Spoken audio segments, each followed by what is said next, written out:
What's up everyone, Josh here with Ohio Fish Rescue. Today we're here to bring you yet another top 5. Today we're going to do the top 5 intermediate monster fish for your ponds.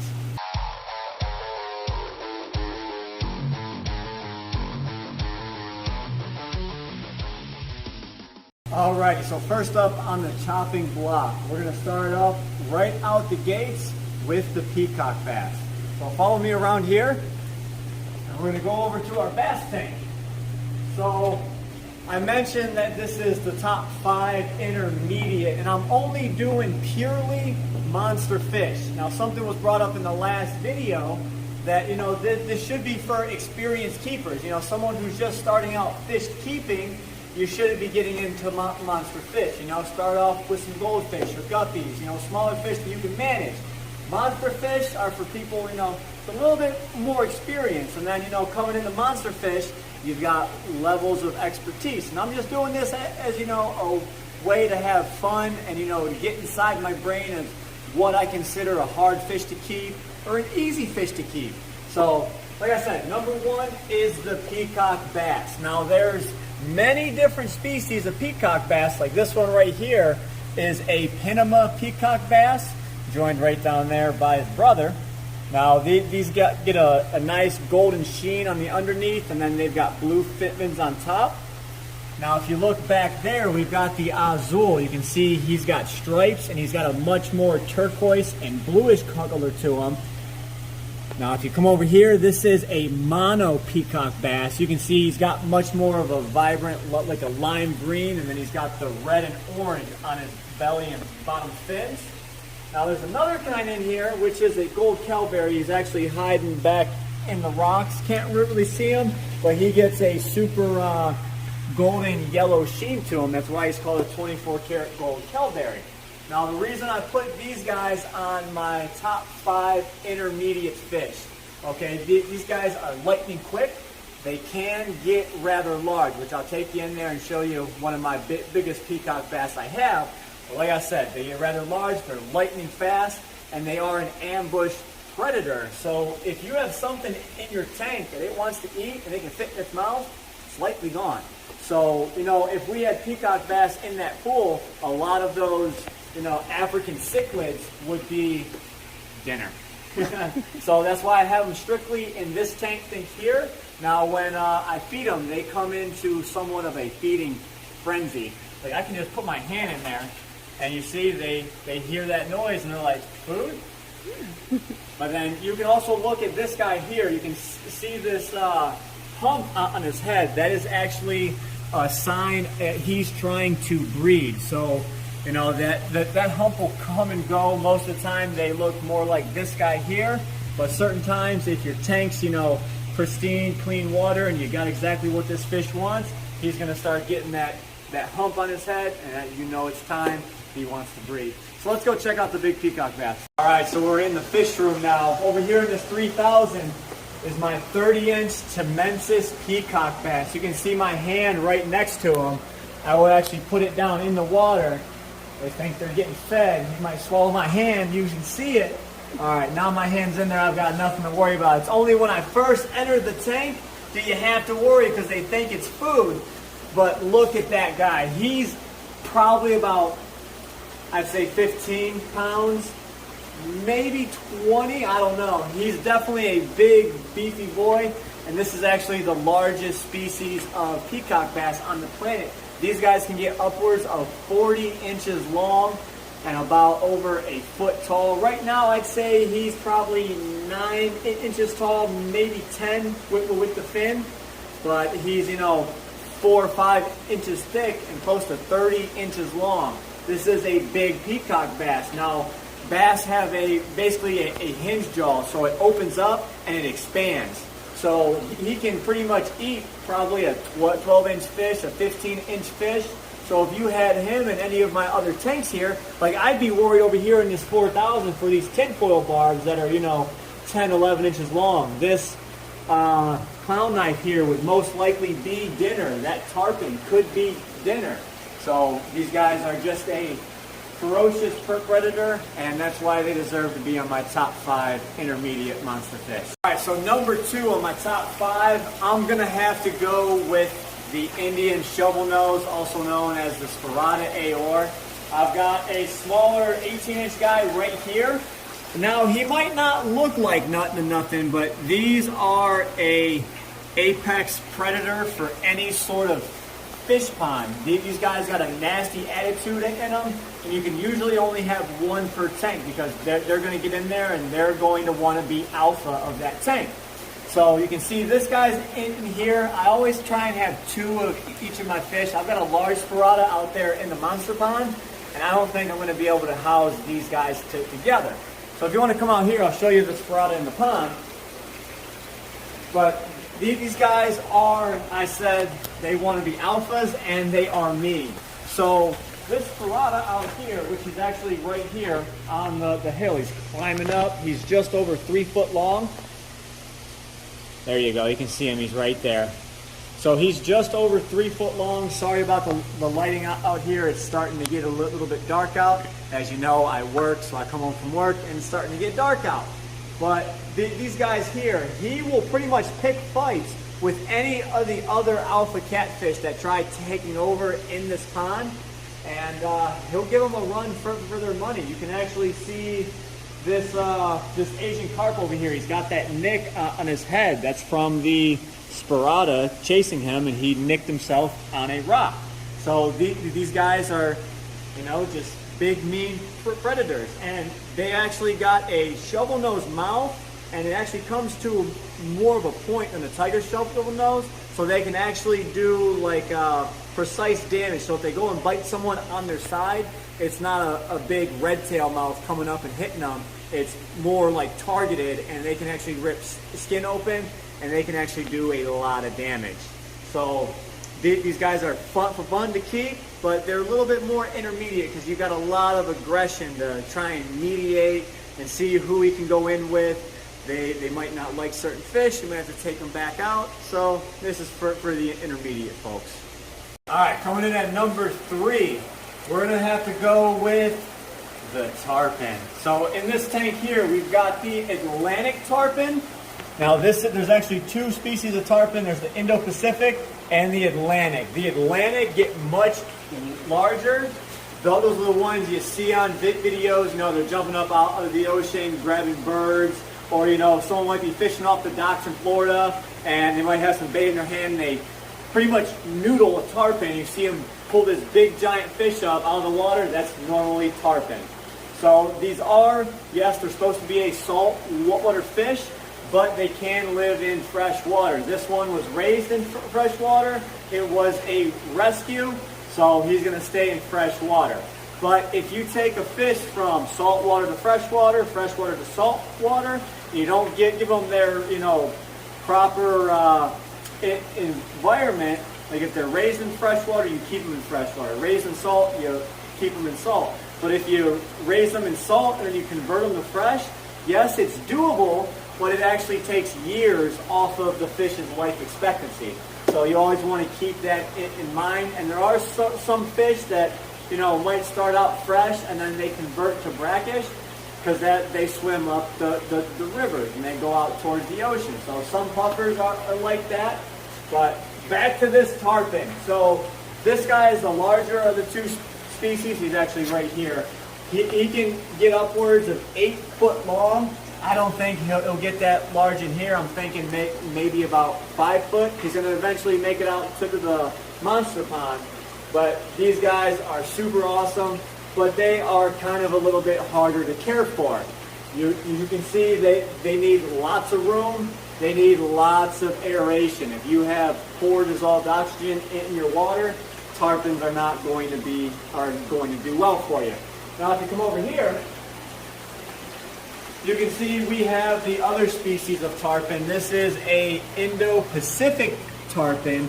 You can see they have much larger eyes, and these guys only get up to around 4 or 5 foot long in the wild.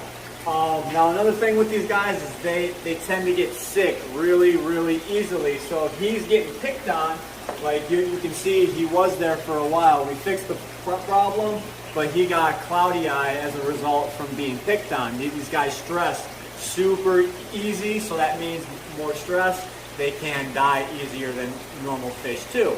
So there's so many people who message me and say, hey, we got a tarpon and he just randomly died on me. And then I talk to them about what they're doing and come to the conclusion it was most likely stress that killed your tarpon. These guys are somewhat resilient to water quality, but when it comes to stress, not so much. Alrighty, coming in at number 4. Now, like I said previously in the other video, I'm not going in, top 5 in number of worst to least or, easiest to hardest. I'm just doing my top 5 as I walk around the room. But coming in at number 4, I almost said 5, we're going to do the golden Dorado. Now, these guys come from South America in the Amazon River Basin. You can see he nicked himself on the top glass, so we went ahead and lowered this down a little bit. But we're growing him out to eventually go into 4,400 and then the monster pond. But we used to have one that was a 33-inch, just a beast. He was probably about that tall, probably about that thick.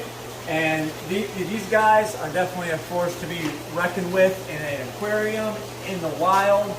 These guys, actually, if I ever got the chance to catch one of these things in the wild, I heard they put up one heck of a fight.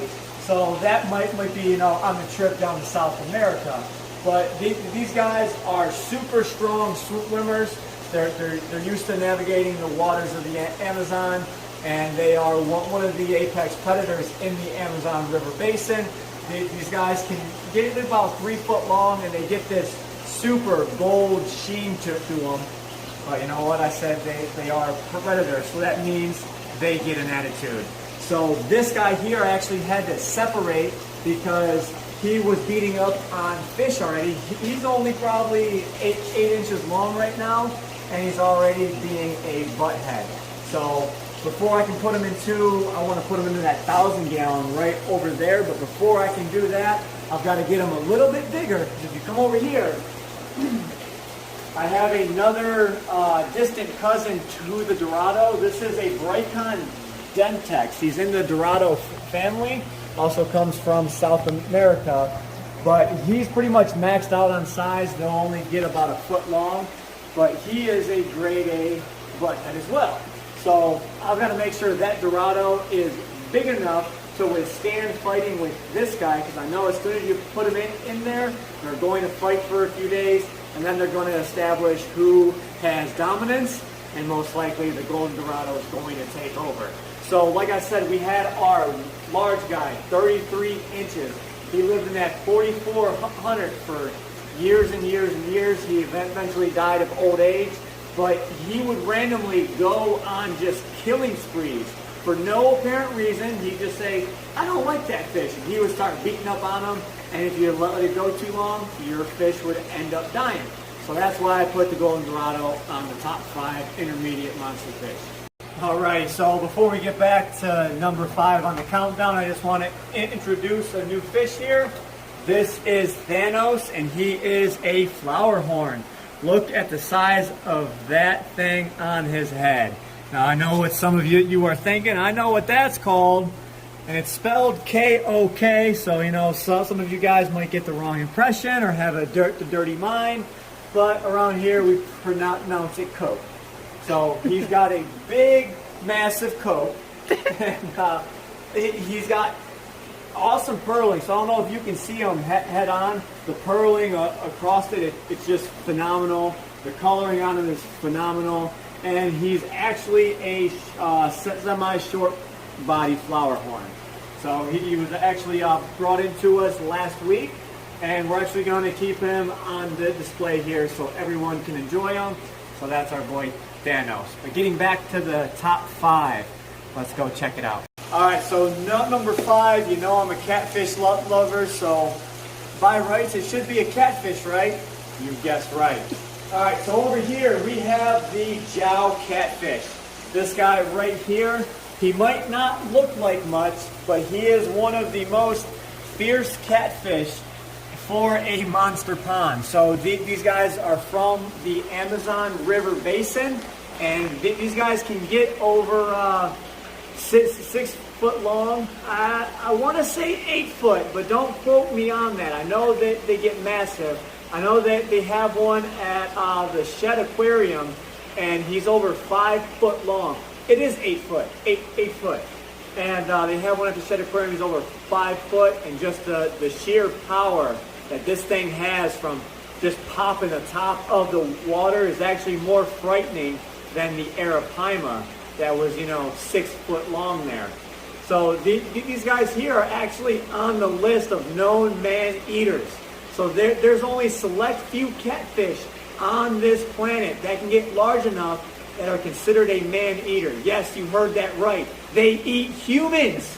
That is nuts. So imagine this guy, 8 foot long. He's got a mouth about that wide.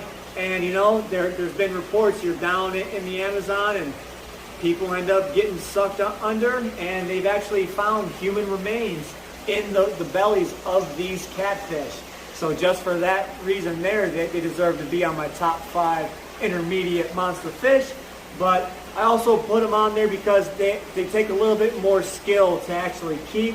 You can't just toss them into a tank of dirty water like you can probably a red tail and a pacu, and they would survive. Now, these guys need taken care of. They need a little bit cleaner water, and just because they're mean and they get big and they're known for eating humans, they're actually a little bit shy at first. So we had to put him in his own tank, and he has to get his confidence up, and he has to run his tank. If I just tossed him out there in the monster pond, he would most likely end up dying. So this guy here is on display for everyone to enjoy, and we're going to grow him out, and eventually he's going to go into the monster pond. But the larger these guys get, the more confidence that they get, and boy, oh boy, do you have some work cut out for you when this guy's over 5 foot long. All right, so that concludes us on our top 5 intermediate monster fish, but of course, I'm going to leave you guys with some honorable mentions. Right here, we've got the Wallago Leary. This is actually one of the other catfish that are on the list of known man-eaters. These guys can get over 8 foot long. And actually, a fun story real quick. Up in Canada, the man at arapaima, he had a 50,000 mega aquarium built onto the back of his home. And he had a 6 foot Wallago Leary actually eat a 4 foot arapaima. Ate them whole. So, little fun fact about that. All right, last but not least, we've got the last honorable mention. It's going to be this guy right here. This is a Planiceps catfish, also known as a firewood cat. Comes from the South America, Amazon River Basin as well. They're known as firewood cats because there's not really much meat on their bones, so the people down in South America used to dry them out and use them as firewood. Hence the name. But you have to be really, really careful with these guys because most people don't know that they can be really, really dangerous. They're not going to bite you. They're not going to eat you. But what they can do is if you get stabbed by their, side fins or top fins, and I've had one over 54 inches. I actually had them in the freezer for the longest time. We were going to have them mounted and put up on the wall, but the freezer ended up dying on us and it spoiled everything in that freezer. We had him at 54 inches. He was a monster. He was probably about that wide. And if you get a tape measure out and measure 54 inches, that is a long catfish. And I've actually known people who've gotten stabbed by their, 2 and 3 foot Planiceps, and they went to the hospital, and because of the bacteria that's on their spines and whatnot, if it hits you in the wrong spot, there's a guy over in Europe, he actually got hit, and I think if he would have hit him in the right spot, he would have lost his hand, but luckily that did not happen. But you have to be really, really careful because some fish have, bacteria that you should not be messing with. Mother Nature always finds a way. So I hope you guys enjoyed today's video. Top 5 intermediate monster fish. You guys can catch us again and I'll go over my top 5 expert fish. which are some really, truly magnificent and hard to keep fish. So, as always, stay fishy, my friends.